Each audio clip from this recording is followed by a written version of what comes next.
Sunday, February 26th, here on Channel 11. WTOK TV, Meridian.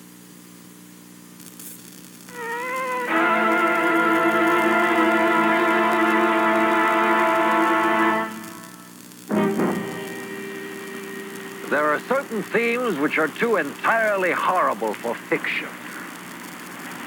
To be buried while alive is, beyond question, the most terrible of these extremes which has ever fallen to the lot of mere mortality. So wrote Edgar Allan Poe, who is buried here in this Baltimore graveyard. His morbid fear was based on fact. Such things did occur. People were buried alive.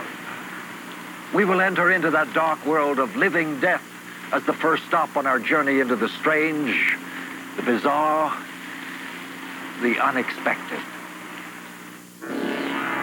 Scramble for good luck tokens in a riotous Chinese festival. Have a drink with the incarnation of an evil spirit in Switzerland. Weigh in with the runt of the litter in a battle to bring home the bacon. Explore the moldering treasures of two mysterious New Yorkers. Discover how an accident victim uses his breath to control his world. Take a ringside seat as trained fighting spiders go the distance. Investigate a blatant government cover-up to paper over an eyesore. Share the joy as an amazing new device puts paralyzed children back on their feet. Find out why these baby geese think this girl is their mother. Applaud the determination of a young woman who refuses to surrender. Run with the victim of violent ritual in Spain. The strange, the bizarre, the unexpected. These are the kinds of subjects a man named Robert L. Ripley challenged us to believe it or not. Westminster Church, Baltimore, Maryland. Now a conference hall for the University of Maryland, this church was built above the graveyard that still exists. Over 1,000 prominent Baltimore citizens, including Edgar Allan Poe, are buried here. The older tombs, however, are in there, in the dark catacombs beneath the church.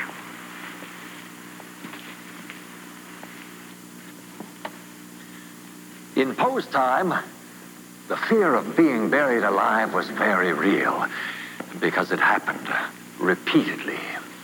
In England, Russia, France, Germany, and here in the United States.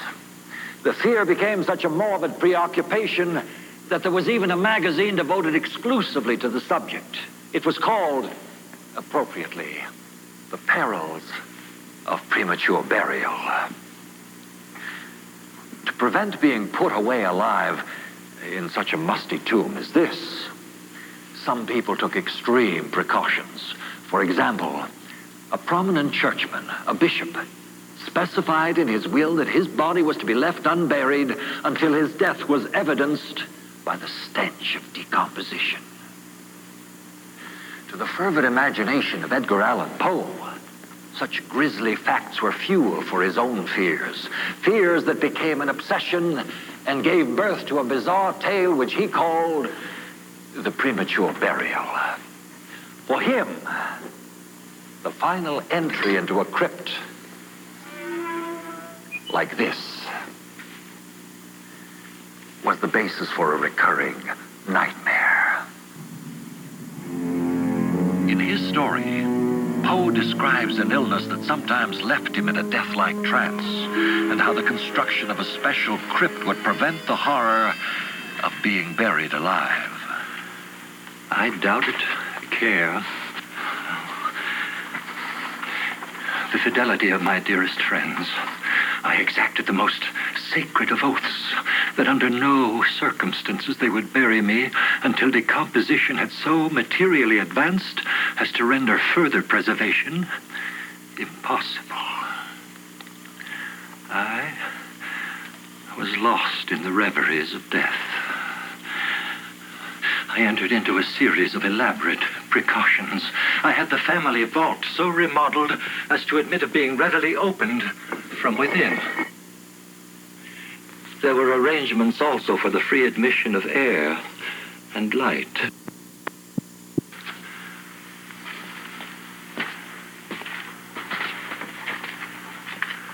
For food and water. There was suspended from the roof of the tomb a large bell, the rope of which should extend through a hole in the coffin.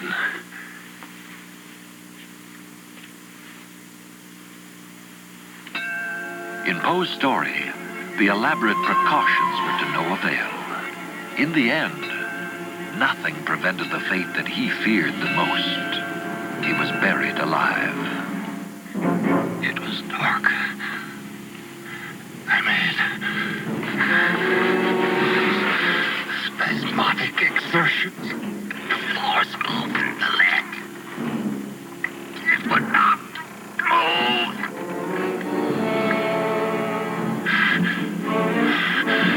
I felt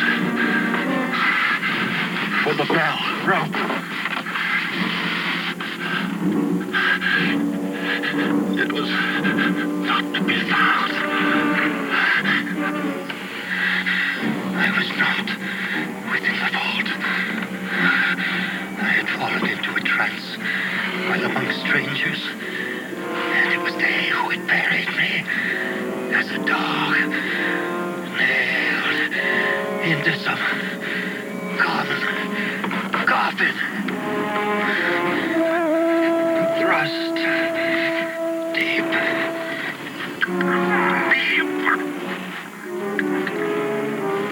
and forever into some ordinary and nameless grave.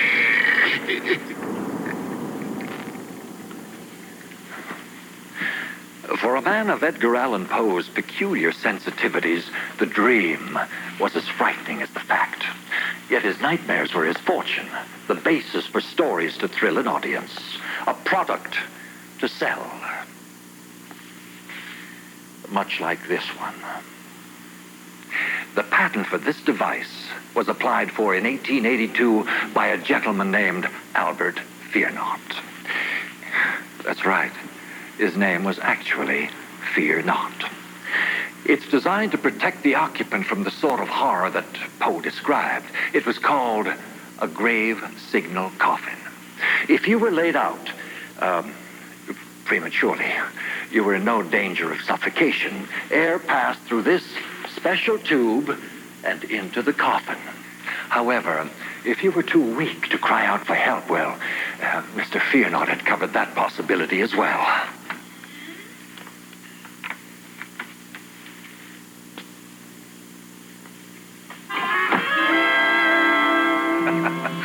An SOS from the grave. Believe it or not.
Ripley's Believe It or Not, brought to you by Love's Disposable Diapers.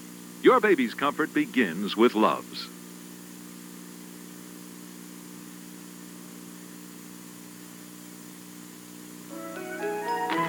We're about to make a lot of Love's babies even more comfortable. New love never thought they could make loves better. But they really did. Look, Love's new lining is even softer than before. It's more comfortable next to Dana's tender bottom. New love, more comfortable love. Love's always had one row of flexible gathers. Now New Love's has 2 rows.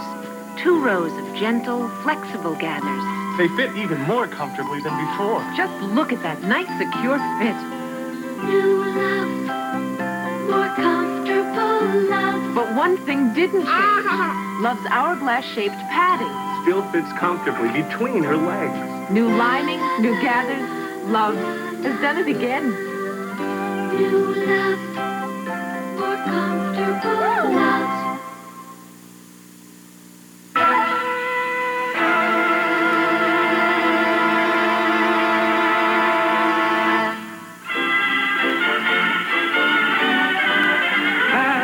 Englishmen go out in the midday sun. The smallest Malay rabbit deplores this foolish habit. In Hong Kong, they strike a gong and fire off a noonday gun. In Bangkok, at 12 o'clock, they foam at the mouth and run. But mad dogs and Englishmen go out in the midday sun. In the Noel Coward, the very justly celebrated playwright, composer, actor, and performer, singing his song about mad dogs, Englishmen, and Hong Kong's noonday gun. The gun. Therein lies the tale. This is Hong Kong Harbor, once called by many the pearl of Great Britain's Asian colonies. It is a crown colony still, one of the last vestiges of that once sprawling empire. The British, of course, have the deepest regard for tradition and continuity. Over a century ago, a ship sailed into the harbor. It was owned by the Jardine and Matheson Trading Company, located then, as now, here on Hong Kong's old causeway. Inspired by zeal and pride, the company fired a cannon salute to the company ship as it arrived. This action was immediately reported to the authorities. They sternly explained to the company that salutes were never to be given except to military vessels, royalty, and other honored persons. As a reprimand, it was ordered to use its cannon in public service. The gun was to be fired every day precisely at the stroke of noon to mark the hour. This practice was to be maintained until further notice. That notice still hasn't come. Except for the unpleasantness during the Japanese occupation of World War II and for a short period afterward, Jardine and Matheson has been firing the cannon over 100 years. It must be fired exactly on the hour. You see, that's the way it has always been done. This radio gives a 5-second warning. 4, 3, 2, 1.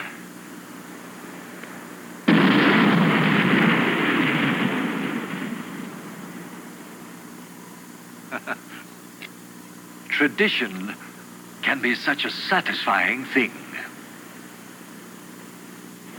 It is tradition that compels thousands of Chinese to make an annual pilgrimage to Chung Chau Island, not far from Hong Kong. The island, once a haven for bloodthirsty pirates, later suffered a fearful epidemic of plague. Now, many believe evil spirits dwell here that must be placated by the performance of elaborate ceremonies.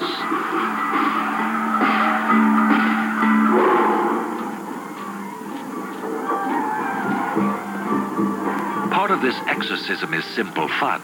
Children are paraded through the streets. Supported by ingenious platforms, they appear to be floating in midair.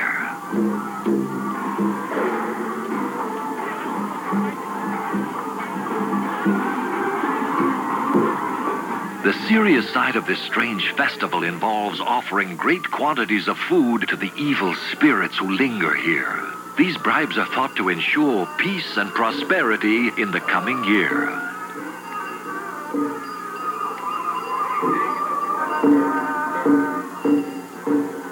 Meanwhile, giant bamboo towers are built up to 80 feet high. Their only purpose is ceremonial, and they'll only be used for a few hours. Thousands of sweet-tasting buns have been baked for this occasion. Until now, they've been saved for the gods. But at the end, everyone tries to grab one. Festooned on the high towers, the buns are the object of a mad scramble. The faithful believe the more buns they can collect, the better their luck in the coming year. And the highest buns on the towers bring the best luck of all.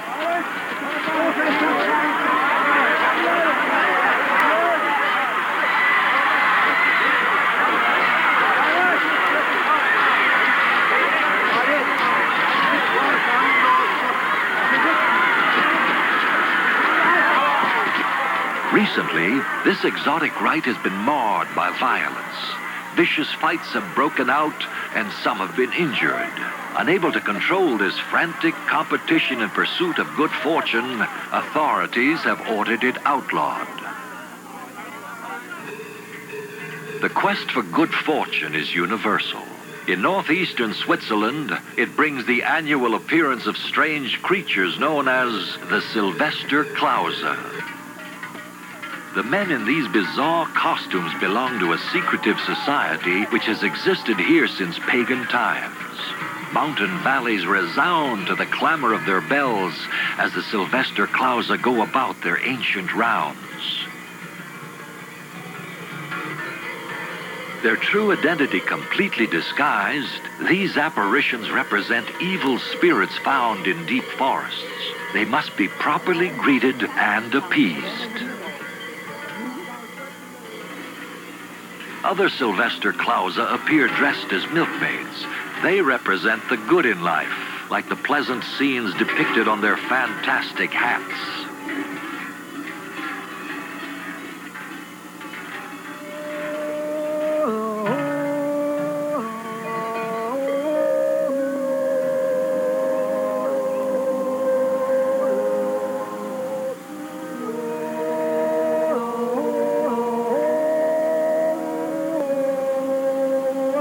The eerie songs of the Sylvester Klauser arouse ancient fears and longings. They recall the time long ago when people here deeply believed that such supernatural spirits controlled the destiny of man.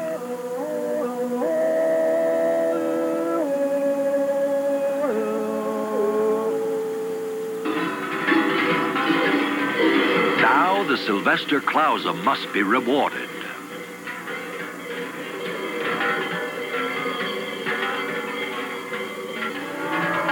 They will not remove their masks, but tradition dictates they must be given hot wine. It is drunk through a straw inserted in a conveniently located aperture.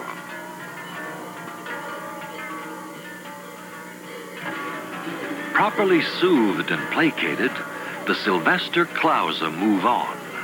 They take with them the threat of evil.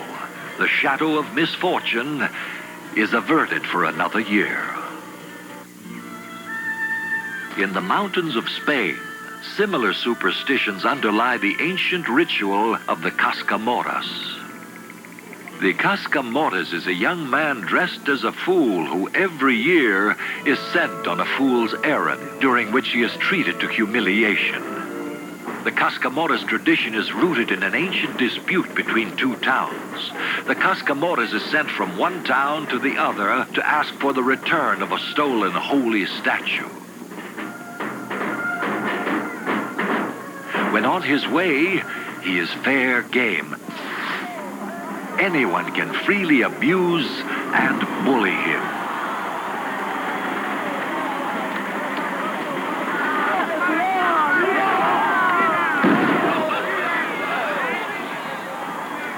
The man who plays the Cascamoras is generally a volunteer.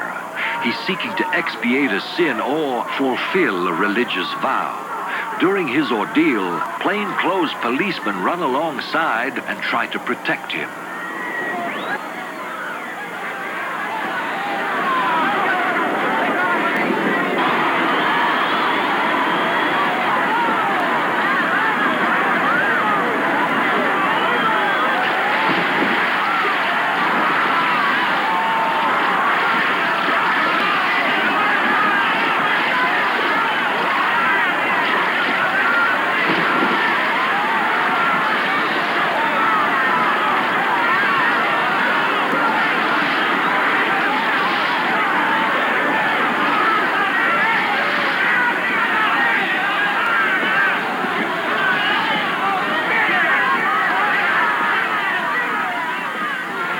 After running a gauntlet of more than 2 miles, the Cascamotes is a bit the worse for wear. But as soon as he reaches his destination, his lot in life suddenly changes. No longer the scapegoat, he now is cheered by the same people who have abused him. Following tradition, he demands return of the stolen statue. This is always refused. But the Cascamotes, battered and beaten, his mission a failure, is hailed as a conquering hero after all. Believe it or not. Tradition sometimes requires women of the Motilones tribe of Colombia to dance while carrying the bones of deceased relatives. Believe it or not. In a moment, find out how an amazing new device puts paralyzed children back on their feet. Learn how the government papers over a problem in New York City. Go the distance with specially trained fighting spiders in Japan. Take a close look at the courageous parachuting pigeons of England. The big game's tonight. How do you start them off right? Ravioli. Thank goodness for Chef Boyardee. She wants a treat, but what's good to eat? Spaghetti and meatballs. Thank goodness for Chef Boyardee. Your family loves it, and it's good for them, too, because we make all our pasta with the good ingredients you'd use, with no preservatives. Want to watch out for fats and things like that?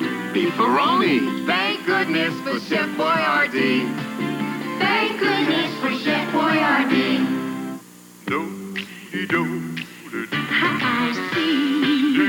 High C. It tastes so wonderfully. And all that vitamin C. That's why you love High C. Introducing High C Peach and Cherry in the drink box. They're so cool and so delicious. That's why you love High C. High C. New improved Head and Shoulders? How can they improve Head and Shoulders? Just try it. My hair better look terrific. Notice how thick and rich it is? Great new fragrance. This Head and Shoulders is new and improved. But will it still control my dandruff? Better than ever. My hair is terrific. Soft, shiny. So you're glad I bought new improved Head and Shoulders? Well, even someone you love can stand a little improvement. New improved Head and Shoulders. Monday, check out sports' funniest fumbles and bumbles. Meet a horsewoman who rides with her toes. And watch out, there's a new hot dogger at the top on That's Incredible.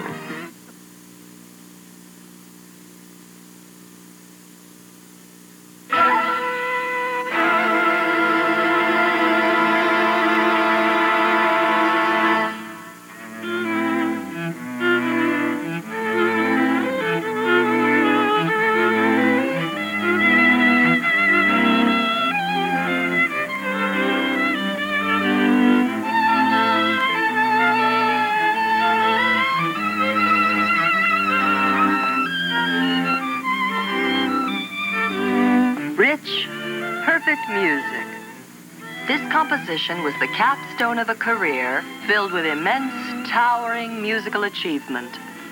To many, this quartet, number 132, ranks among the greatest music ever written.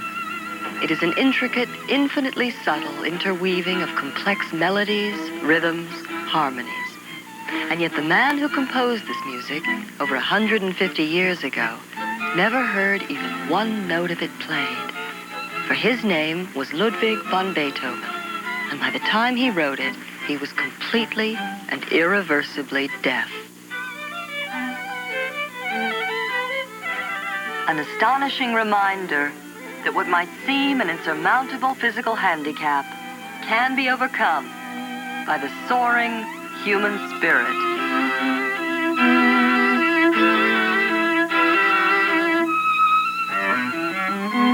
To create such memorable music, yet not to be able to hear a single note, is an astonishing achievement. Beethoven is justly famous. Yet there are others whose achievements are less well known, but is equally inspiring. In Churchville, New York, Monica Whalen is learning to use a remarkable device to overcome a birth defect called spina bifida. Monica, and thousands of other children born each year with the same defect, is paralyzed from the waist down.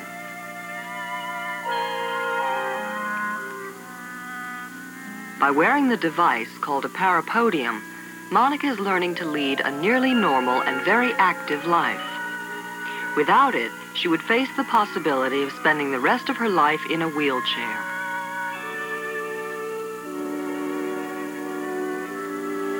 The parapodium was developed at the Ontario Crippled Children's Center in Toronto and redesigned at the University of Rochester in New York. With other children in the Rochester program, Monica first learned to fall safely and to get up again. Then, she and the others made an exhilarating discovery. They could move around on their own.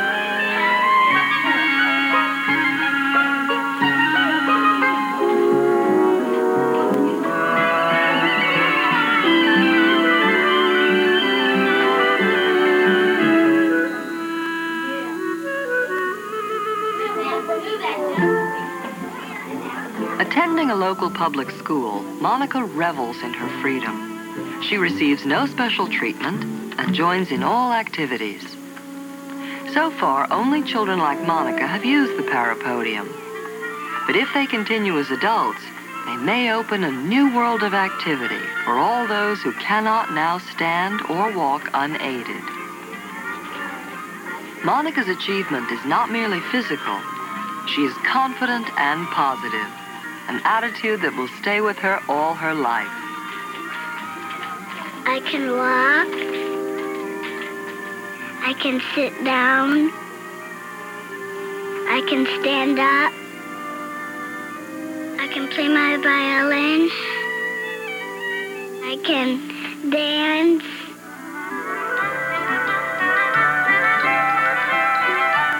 All by myself.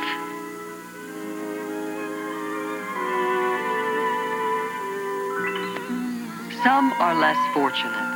Confined to a Miami hospital, 18-year-old George Cunningham is paralyzed from the neck down. But a degree of freedom and independence has come to Cunningham through a specialized computer. By sucking and blowing on a plastic tube, he can do many things for himself. He can operate his television and even make calls on a specially adapted telephone. To work it, I blow to get the dial tone. And it's on 0. And I blow on 0 to start the numbers. And I blow on the number I want. Now when somebody answers, I just talk into the phone. Hello? Hello, Connie? Yeah. This is George. Hi. And then I can go and turn my radio on by inhaling. And that turns it on. And then I can change stations by blowing.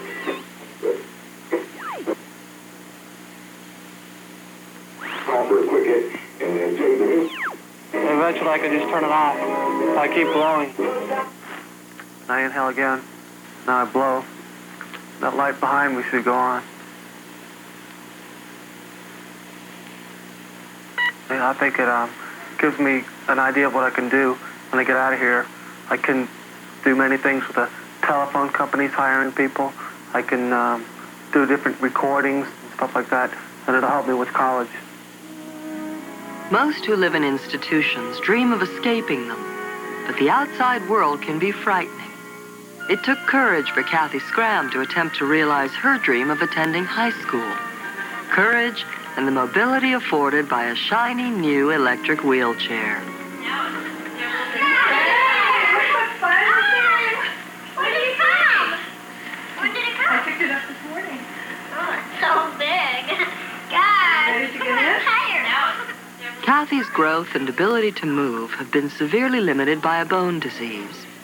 At 18, she was 3 feet tall and would grow no more. When I got my electric wheelchair, I had a lot of mixed feelings. It was hard to get a hold of the control and finally make it move. And so when I took off, it was really freaky because I just went flying head first. Ran into a few doorways and ran a few people down, but other than that, it was fine. In the fast-paced and often intimidating atmosphere of a large high school, Kathy kept up and held her own. Energetic and friendly, she not only did well in her classes, but joined in many other school activities. Sometimes we can take these and make excuses for failure.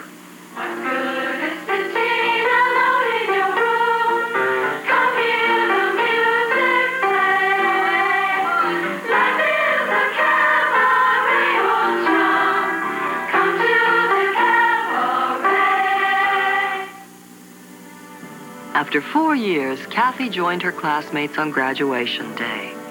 She was living proof of her personal philosophy that the handicapped should always be trying new things.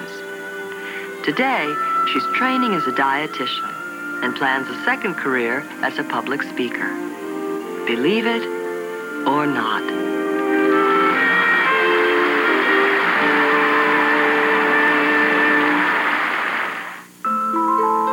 In the 1740s, a blind English policeman was credited with identifying thousands of thieves by their voices alone. Believe it or not. In a moment, weigh the odds of survival of the runt of the litter. Tunnel through the mysterious collections of two eccentrics who buried themselves alive. Go the distance with the fighting spiders of Japan.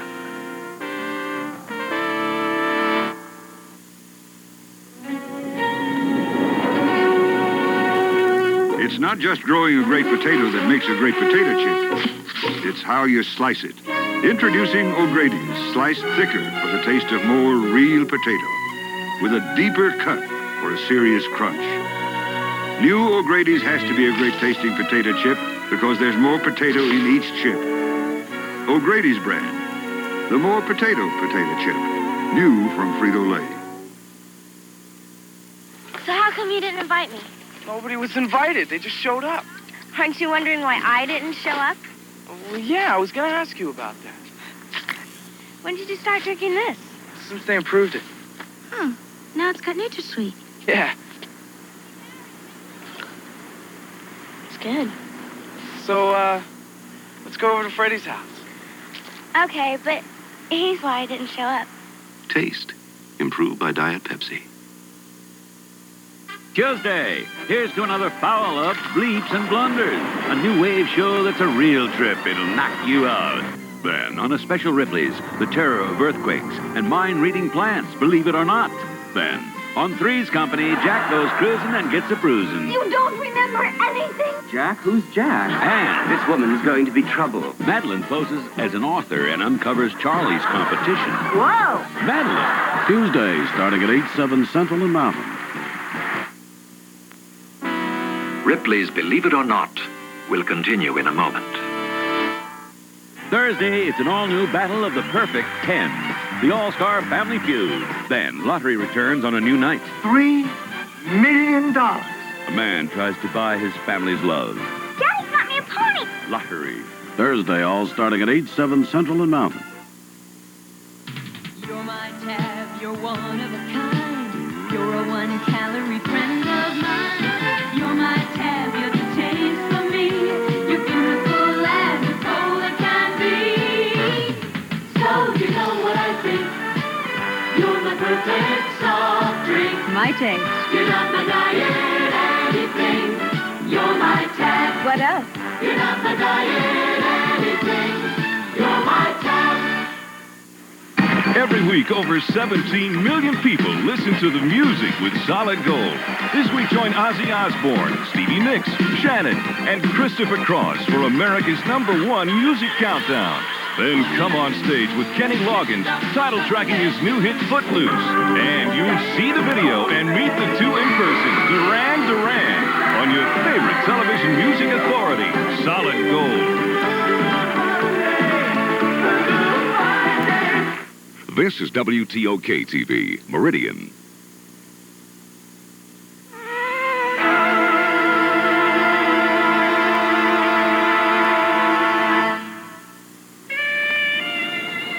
city of New York. This is Hurley's Saloon, one of the city's oldest watering holes.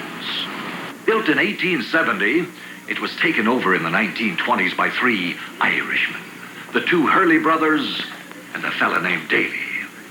Things went smoothly until, in 1928, John D. Rockefeller, the world's first billionaire, broke ground to develop Rockefeller Center. And what should be right in the way of his proposed skyscraper complex but Hurley's?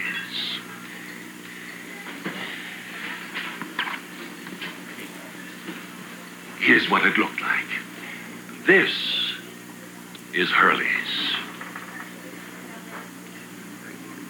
While other merchants gave up their leases to the billionaire, the Hurleys dug in their heels. Their strategy was to name a selling price for their leasehold that was so exorbitant that even John D. himself wouldn't swallow it. Even during construction, Rockefeller hoped the Hurleys would give in, but they held firm. Their price, $250,000, incredible in those days. Rockefeller balked, and so Hurley's remains where it has always been. Because of Hurley's, Rockefeller's 70-story skyscraper stands 25 feet further north than planned. Here's to the Hurley brothers and their partner, Mr. Daly, and to all the other feisty New Yorkers who aren't about to sell out the things they love. Not now. Not ever. Brash New Yorkers often boast of having seen everything. But in 1947, this brownstone mansion on Fifth Avenue astounded them. The house belonged to Homer and Langley Collier, eccentric and reclusive brothers. The Collier home was boarded up, and only on rare occasions did Langley Collier talk to neighbors. Once a concert pianist, he said he now had to care for his brother Homer, who remained inside, blind and paralyzed. Now, summoned by an anonymous phone call, police discovered Homer lying dead near a second-story window. But Langley Collier was missing. Officials set out to search the house. The task would take over 2 weeks and amaze the nation. The house was crammed, floor to ceiling, with junk the Collier brothers had hoarded over more than 30 years. Narrow tunnels led through the refuse, and these were guarded by booby traps intended to dump a fatal landslide of junk on an intruder. An entire dismantled automobile, typical of the bizarre objects discovered as the search continued. No less than 14 pianos were followed by a massive pipe organ, a complete medical library, and even a skeleton for anatomical study. 8 cats and hundreds of rats and mice emerged from the 120 tons of refuse, but no trace of Langley Collier had yet been found. At last, a terrible odor led to Langley. He was buried under tons of refuse, a victim of one of his own booby traps. Left alone and helpless, his brother Homer had died of starvation. So, finally, only death could force the Collier brothers to leave their beloved and once elegant mansion. Neglect has led to the abandonment of many homes in the notorious wastelands of the South Bronx. A vicious cycle involving poverty, crime, and delinquent property owners has led to this. But for politicians, such problems inevitably lead to promises. The state and city programs, which in New York are probably the best in the country, combined with federal agency funds, I think can turn this area around. Presidents Carter and Reagan and countless others have called for action, and action is what the South Bronx finally got. But instead of the millions it would take to rebuild the Bronx, the city has received only enough to cover unsightly bare windows with these vinyl decals. These cozy, well-kept, but non-existent apartments are visible to passing motorists. Government officials say they'll improve the area's image and, in time, stimulate investment. Things will get better merely because they look better. That's what they say. Believe it or not. This is City Hall in Lower Manhattan, New York City. Seat of government for over 170 years. Being the mayor of New York, or the governor of the state, has always been a political plum. Some have plucked it at their own peril. Near this site, in 1691, New York's governor, Jacob Lessler, was hanged and then drawn and quartered and his head cut off. It was all an unfortunate misunderstanding. 4 years later, a magistrate reversed the sentence. A little too late. But then, nobody has ever claimed that New York was easy to govern. One who tried to make it into a comfortable, almost dainty job was Edward Hyde. Respectfully draped, a painting preserves his achievement. The reason why his portrait, The original of this one, is so proudly displayed at the New York Historical Society was this. Besides being New York's 8th governor, he was also Lord Cornbury, the peculiar and notorious son of Henry, Earl of Clarendon. He was also convinced that he was a look-alike for one of the most prominent members of the English royal family. So, he dressed himself up to make sure that nobody missed what he thought was his remarkable resemblance to England's reigning monarch, his cousin, Queen Anne.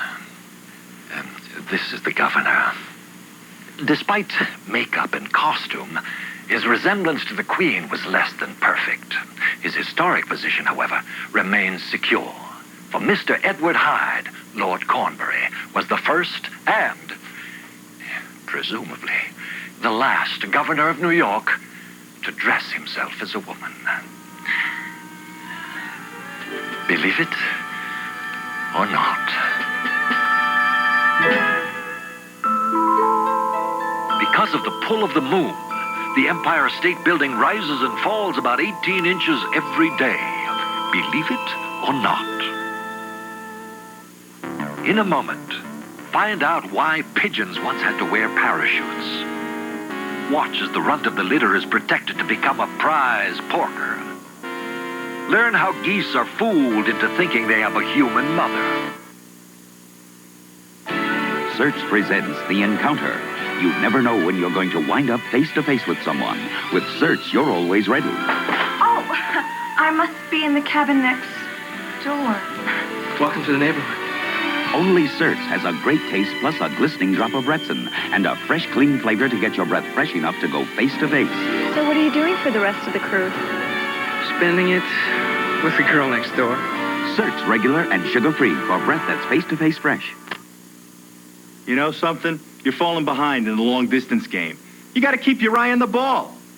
Sprint keeps finding new ways to save you money. Like now, they've got no startup fee and no monthly charge as long as you make $5 worth of calls a month. But that's easy, especially when you can call anywhere in the country, any hour of the day.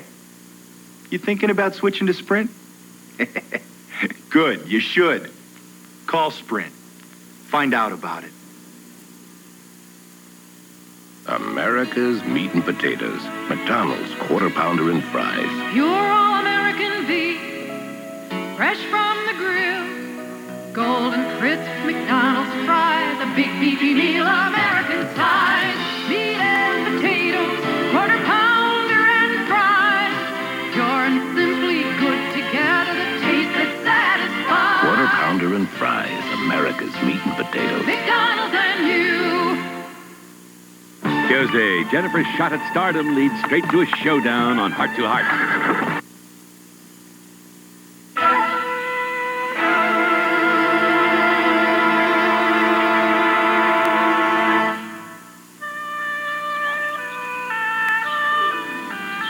For foxes, as well as other exotic animals, being a pet in a big city can be an ordeal.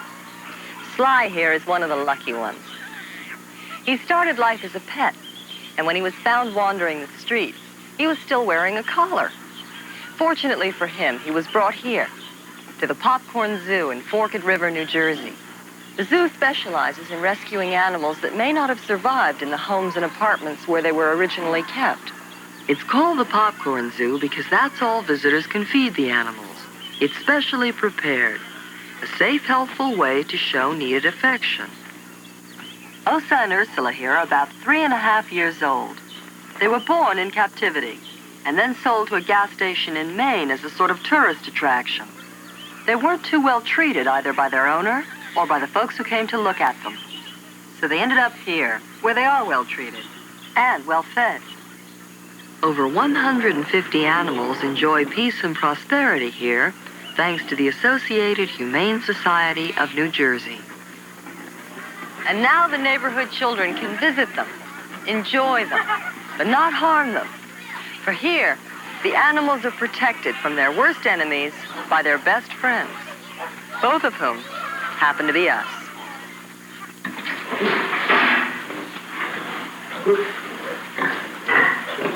People have been raising pigs since prehistoric times, but the birth of almost every litter of piglets has had a tragic sequel. Competition for mother's milk is rough and tumble. The smallest piglet, the runt, loses out. In a vicious cycle, he grows weaker, gets even less to eat, and soon will die. But this little pig in England is lucky. It's rescued and placed in an experimental incubator, a kind of intensive care unit for piglets. Here it's warm and private. And best of all, there's room service, a perpetual supply of milk.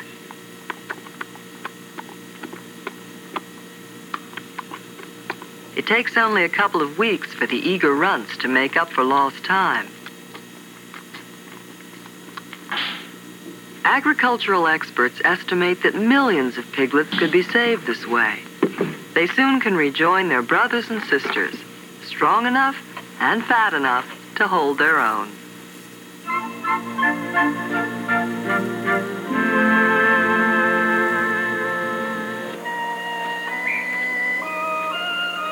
Here on the Satsuma Peninsula in Japan, an essential rite of spring is a hunt for giant spiders.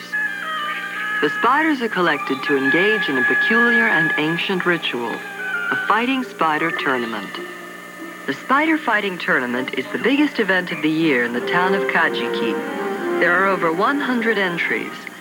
Mr. Kuniyoshi Suwa has developed unique training techniques. Taking wine into his mouth, Mr. Suwa swills it around and sprays it on the spider. Suwa believes this instills in the spider his fierce will to win. Fighting spider fans take a passionate interest in the matches.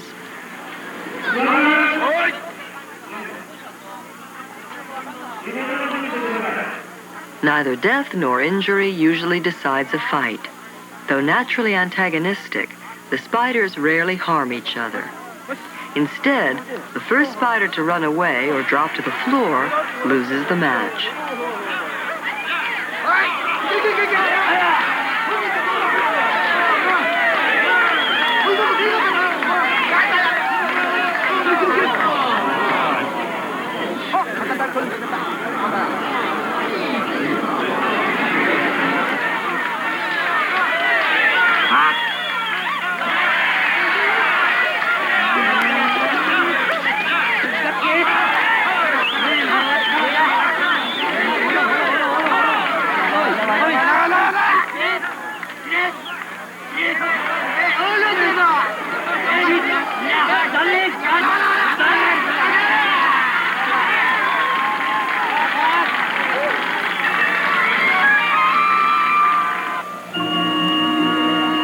Win or lose, the fighting spiders are always carefully returned to where they were found.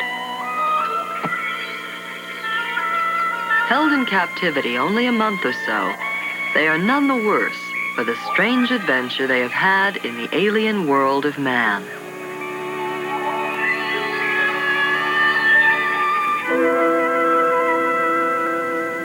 This girl in Germany is about to become, quite literally, a mother goose.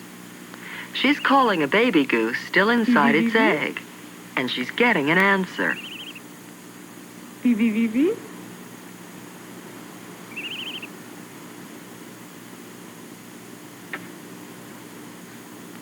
When a gosling is born, it's pre-programmed to look for and always stay close to its mother.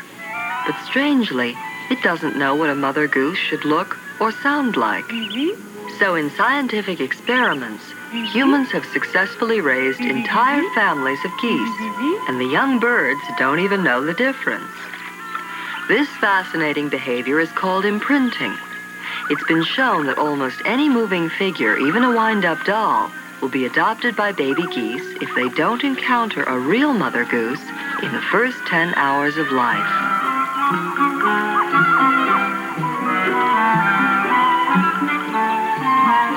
Where people lead, loyal animals frequently follow, and sometimes even end up being honored in museums. Men make wars, but animals have often had to help fight them. Each creature's special attributes utilized. The unwavering, patient strength of the pack mule, the swift courage of the cavalry horse, the acute nose of the dog, detecting unexploded mines, or finding victims still alive under the rubble of bombed-out buildings. London's Imperial War Museum has many military decorations and awards in its vast collection. But one of the most unusual is the Dickon Medal. It is the one the British give to animal war heroes. For gallantry, we also serve. Even birds have received the Dickon Medal. Homing pigeons have played a vital role in wars throughout history. During the Second World War, the British dropped over 16,000 pigeons behind enemy lines so that resistance fighters could use them to get important information back to London when no radio was available. To keep the pigeons from flying home as soon as they were dropped, their wings were bound. And to keep the bound birds from plummeting helplessly to their deaths,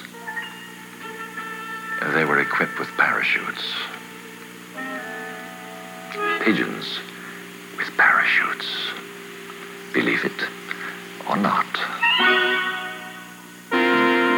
In a moment, how to use a dollar bill to mystify your friends.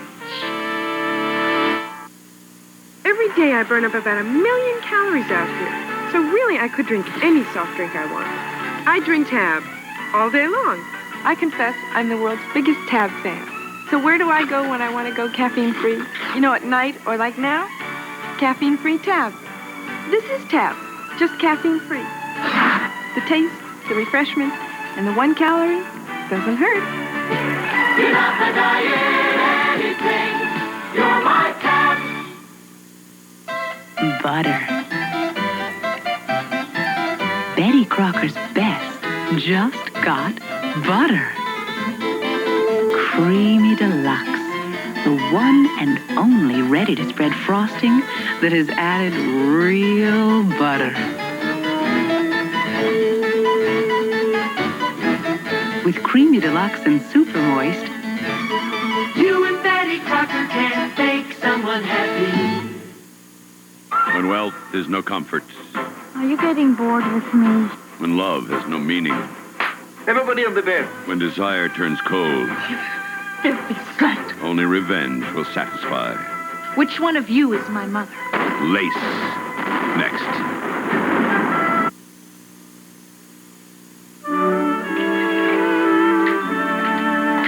There was a time when $1 could buy you a hamburger, a ticket to the movies, and a box of popcorn. But $1 doesn't go very far these days, unless you make it go forth and multiply. Now, one way to do that is to make a harmless wager. using just one crisp $1 bill. And the trick is to hold it in one hand and let it drop between your thumb and your forefinger and catch it. Simple. Anybody can do it. Or can they? I'd be willing to bet there's nobody here who can catch it when it drops. Even though I know that you never make a bet with somebody who claims they can make a white mouse jump out of their left ear and do a tap dance on your shoulder while whistling Dixie, temptation is the one thing I can't resist. Besides, I've taken candy from this baby before, but only to keep her from getting sick on it. I knew he'd take the bait. Now, here's all you gotta do. Catch it as I drop it right between your fingers. All right, give me the dollar. Oh, no. I do the dropping, you do the catching. Methinks I hear tiny feet tapping on my shoulder and the faint strains of Dixie. Now, just hold out your hand like you're about to pinch something, and I'll put Mr. Washington's portrait right in the middle. Ready? Ready.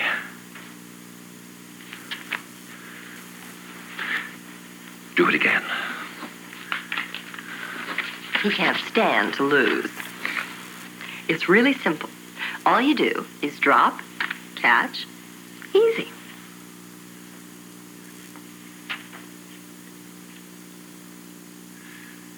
You win. Wait a minute.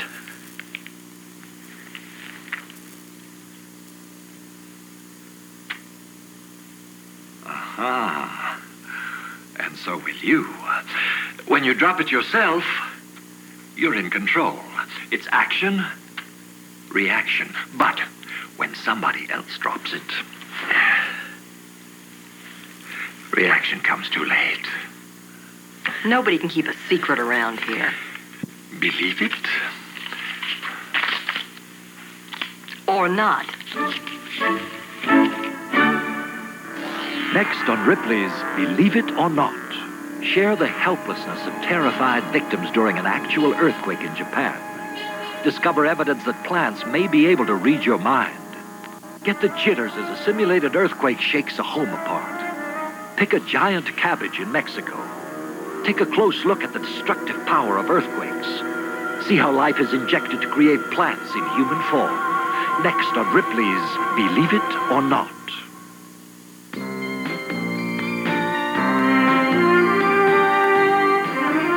Tomorrow on Good Morning America, Joanna Carson, in her first television interview, talks about her life and separation for Johnny. Later this week, Elizabeth Taylor on her alcohol problem and her recovery on Good Morning America. Wednesday, the Fall Guy and special guest Roy Rogers race after rustlers whose stolen horses carry a fortune in stolen gems. Then Fallon faces a cruel fate on Dynasty. After a couple who want a baby ask a friend to be the father on Hotel. Now stay tuned for Lace, the ABC Sunday night movie, next.